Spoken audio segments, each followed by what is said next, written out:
Okay, we're halfway through 2023 and I have a question for you. How many books have you read this year? Now, it's July, so the answer might be, well, I'm reading one a month, so I've read 6 new books to date, which is great. Better to read 6 books than no books. My mentor, Mr. Rohn, was an avid supporter of books. In fact, every time he spoke at a seminar, he recommended that people read a book. He said, successful people have large libraries. Unsuccessful people have large TV screens. And he added, those who don't read are no better off than those who can't read. But here's what I find. I find a lot of people read a lot of books, but nothing changes in their lives. There's no significant improvement in their health, their wealth, their relationships, even though they're reading the books. So there must be something wrong when they are actually reading. And in this video, I want to discuss with you 5 keys that will allow you to really grab every bit of juice out of the next book you read and make sure that it actually makes a significant change in your life. Working guy.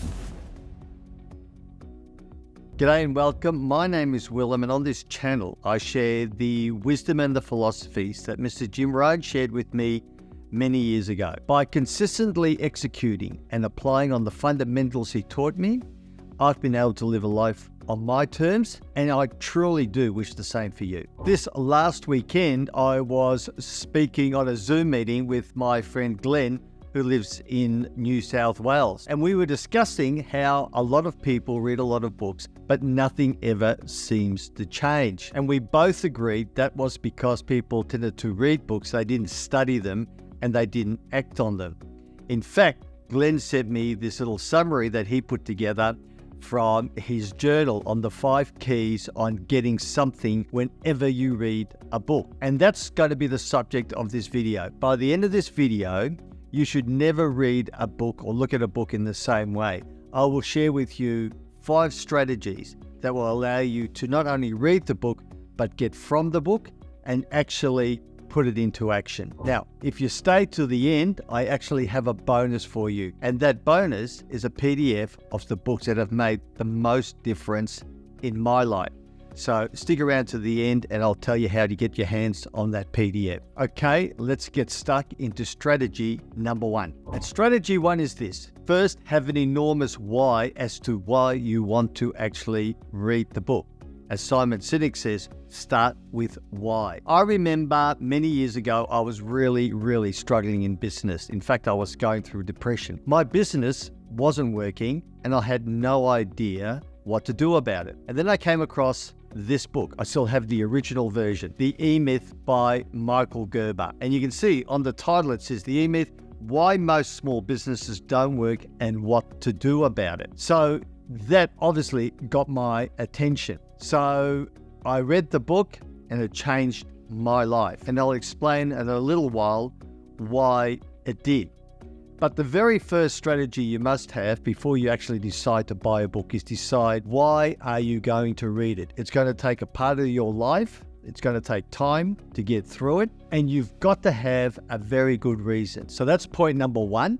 Have a very strong reason why you want to read the book. The second point is this. Take lots of notes, highlight the important parts. So you can see here in my original E-Myth book, which is almost falling apart, I use a lot of highlighter. I'm always writing in the margins. If you really get into a book, that's what it should look like. It should have a whole lot of highlighter in it.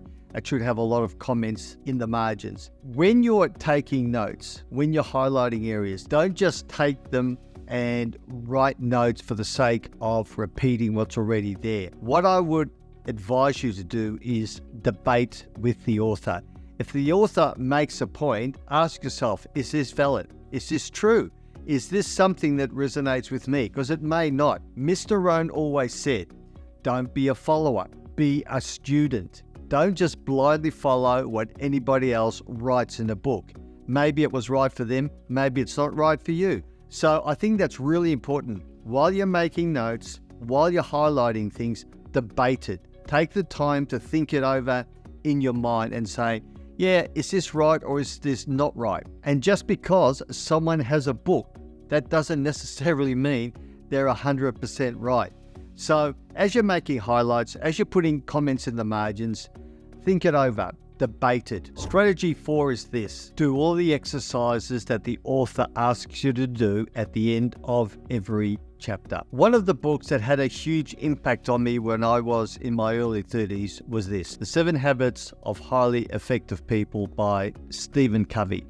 Over 40 million have now been sold. I got in very early. And at the end of the chapter on habit 2, which is begin with the end in mind, Mr. Covey says, and I'll quote him, "Here's my challenge to you. Do not read this chapter without coming away with a personal mission statement." Of the 40 million people who have read the book so far, how many of those people would actually have a personal mission statement? I would hazard a guess and say very, very few. I actually have one.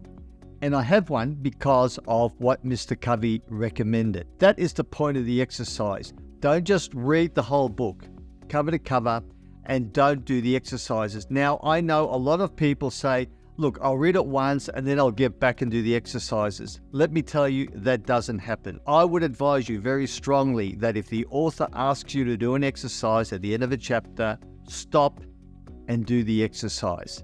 I remember Mr. Rohn telling the story about a book he was reading on getting fit. And at the end of chapter 3, the author said, "Dear reader, please close this book now, get on the floor and do 10 push-ups." Again, how many people would actually do that? Answer, very few. And that's why books are great to read, but you've got to act on them. You've got to do what the author asks. If you just read them, nothing will change. So that's strategy number 4. Do all the exercises that you are requested to do at the end of every chapter. Now, before I go to the last strategy, which I personally think is the most important one of the 5, could I ask you to like this video and consider subscribing? I put something out every week on something that Mr. Rohn shared with me or that he got me thinking about. And I'd love to have you on the journey. Now, recently I've had a couple of requests and a couple of questions.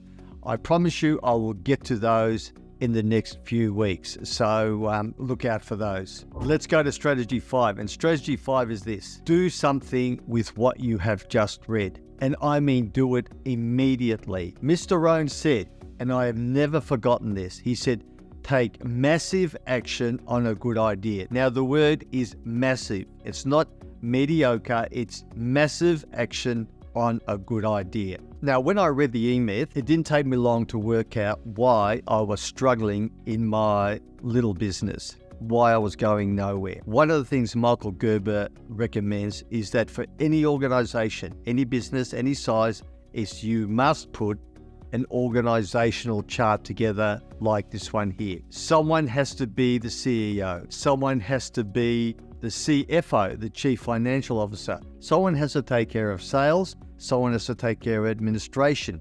Someone has to be head of operations. Now, when I first had my little business, I actually did that. I took immediate action because number one, I thought it was a good idea, and I took massive action. I actually sat down, I drew up that organizational chart, and my name went into every box. And that's what Michael Gerber says. It doesn't matter how big or small the business is. If you're a sole proprietor, if you're a sole trader, your name goes in every box. Now, when I did that, I whacked it on the wall and I could see that was what I was responsible for. I was in charge of the entire business and I was responsible for the whole business. I was in charge of finance. I was in charge of sales and marketing. I was in charge of HR. I was in charge of the whole kit and caboodle. And I made a decision when I did that to get my names out of as many boxes as I could as quickly as possible. And now the only box that I still have a name in is the CEO box. I have other people in every other box in the organization. I think I achieved that because I took massive action on a good idea.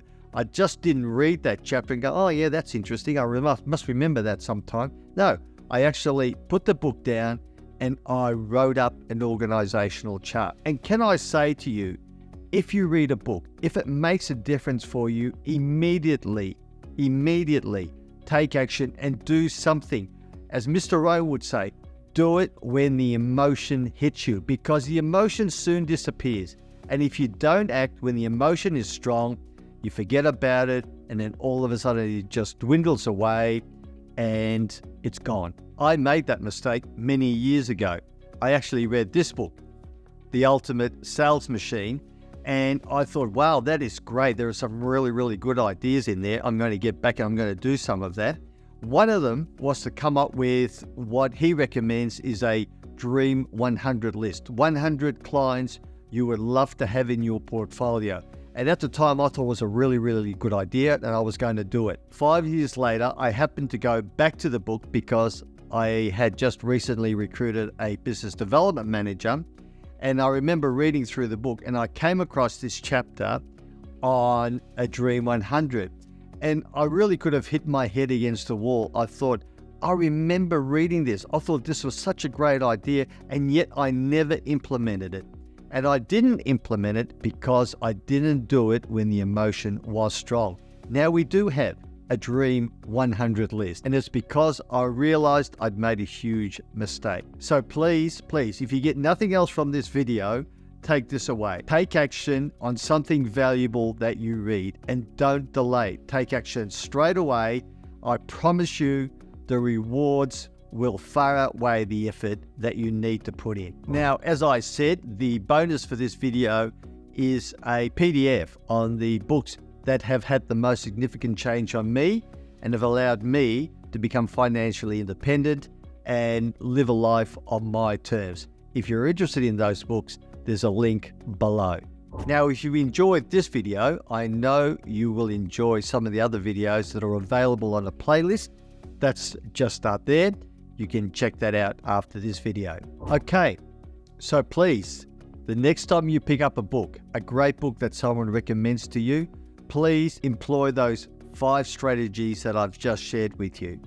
If you do, I know you will thank me later.